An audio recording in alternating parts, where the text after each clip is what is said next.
나는 세상의 빛이니.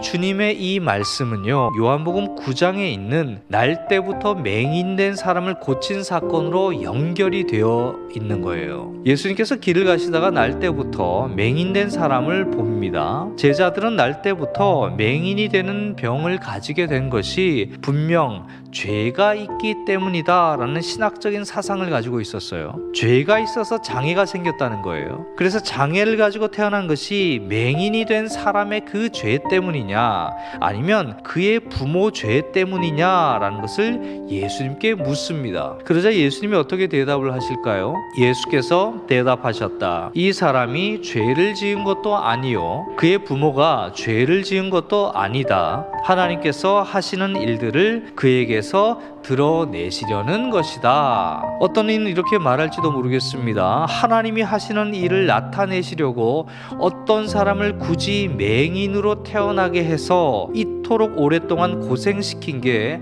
과연 하나님의 뜻이라고 할 수 있느냐? 그러나 여러분, 이것은 오해입니다. 여기에서 하나님이 하시는 일을 나타내고자 하는 것이다 라는 것은요, 날 때부터 맹인된 사람을 고치심으로 어떤 영적인 메시지를 주시고자 하는 뜻이 있었다라는 뜻이에요. 그가 맹인으로 태어난 것은요, 하나님의 뜻이 아닙니다. 세상에 질병을 일으킨 것도 하나님의 뜻이 아니에요. 자연과 세상이 엉망이 되어서 자연 스스로 악영향을 양산했고, 이로 인해 인간에게도 모든 악한 것들이 흘러 들어오게 되고, 세상이 이렇게 망쳐지게 되고 부패하고 썩어지고 병이 가득하게 된 것은 하나님이 주도하신 것이 아니고 하나님의 뜻이 아니라 아담의 불순종으로 인해 죄가 들어왔기 때문입니다. 그래서 세상이 망가진 거예요. 아담의 불순종으로 인해 죄가 세상에 들어와서 어떤 형태로도 완전하지 못한, 우리가 보기에 이 불행한 일들과 원인을 알 수 없는 일들이 생기기 시작했다라는 것을 우리는 이해해야 해요. 그렇게 우리는 이 사건을 통해 제자들처럼 맹인된 것이 도대체 누구 죄 때문이냐라는 것을 묻는 것보다 하나님이 이 사건을 통해서 드러내시고자 하는 뜻, 그 영적인 메시지가 무엇인지에 대해 관심을 기울여야 합니다.